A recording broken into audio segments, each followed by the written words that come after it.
नमस्कार। चलिए जरा हमारी दुनिया के बारे में सोचते हैं।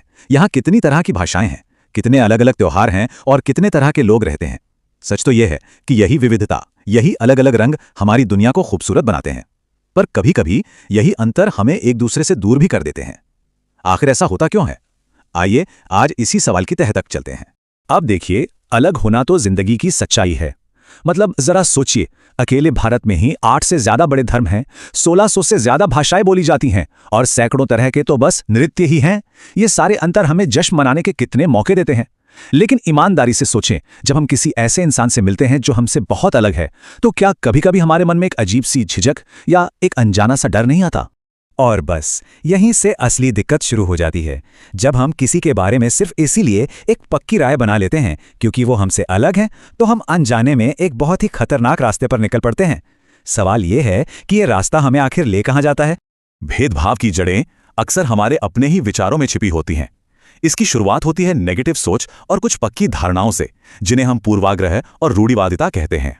पूर्वाग्रह का सीधा सा मतलब है पहले से बनाया गया फैसला। मतलब किसी को ठीक से जाने बना ही उसके बारे में एक नेगेटिव राय बना लेना। जैसे ये मान लेना कि अरे वो इंसान तो उस शहर से है, तो उस पर भरोसा नहीं किया जा सकता।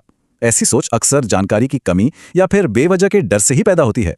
और रूढ़िवादिता ये तब होता है जब हम किसी एक इंसान को देखकर उसके पूरे ग्रुप के बारे में एक छवि बना लेते हैं। जैसे ये सोच लेना कि एक खास प्रोफेशन के सारे लोग एक जैसे ही होते हैं। पता है इससे क्या होता है?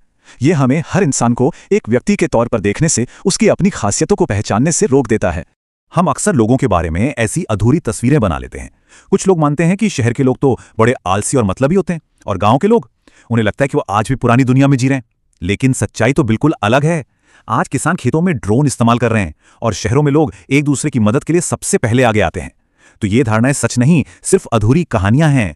समाज ने हमें यह भी सिखाया है कि लड़कों को कैसा होना चाहिए और लड़कियों को कैसा। ये एक लाइन, लड़के रोते नहीं हैं, हम सबने सुनी है ना?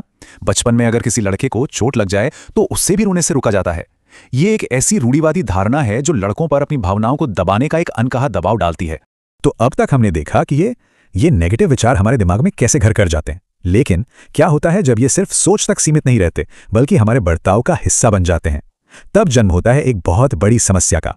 तो सबसे जरूरी बात यह है, भेदभाव सिर्फ एक सोच नहीं बल्कि एक एक्शन है, एक काम है। जब किसी को कोई काम करने से, नौकरी पाने से या किसी जगह पर रहने से सिर्फ इसलिए रोका जाता है क्योंकि वो किसी खास ग्रुप से आते हैं, तो उसे ही भेदभाव कहते हैं।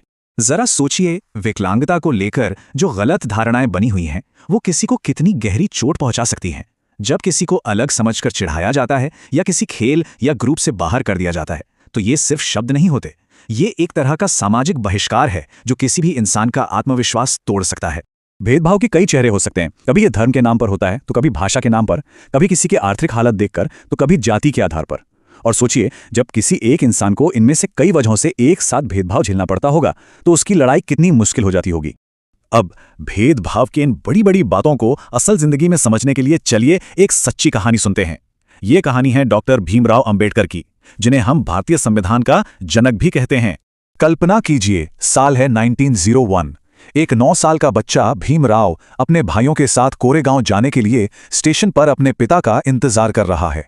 बच्चे अच्छे कपड़े पहने हुए हैं, सब कुछ ठीक लग रहा है, लेकिन फिर उनके साथ जो हुआ वो दिल दहला देने वाला था। जैसे ही स्टेशन मास्टर को पता चला कि वे महार जाति से हैं, जिसे उस समय अछूत माना जाता था, उसका पूरा व्यवहार ही बदल गया।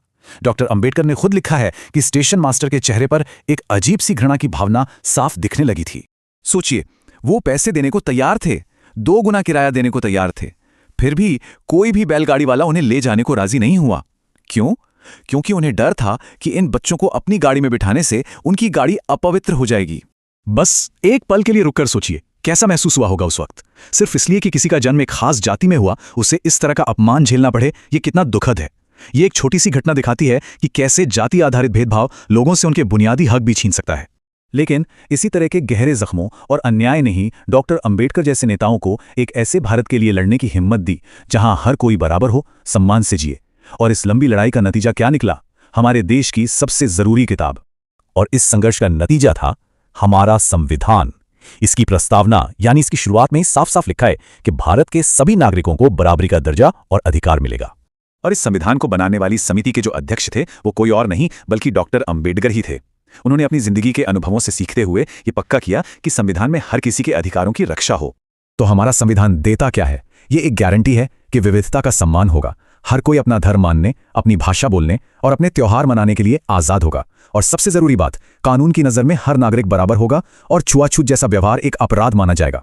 तो आखिरी और शायद सबसे बड़ा सवाल, संविधान ने तो हमें बराबरी का वादा कर दिया, कागज पर सब बराबर है, लेकिन क्या असलियत में हमारी गलियों में, हमारे स्कूलों में, हमारे दफ्तरों में ये बराबरी आई है? इस वादे को हकीकत में बदलना किसी एक का नहीं, हम सबका काम है। सवाल यह है कि हम सब मिलकर इसके लिए क्या कर सकते हैं।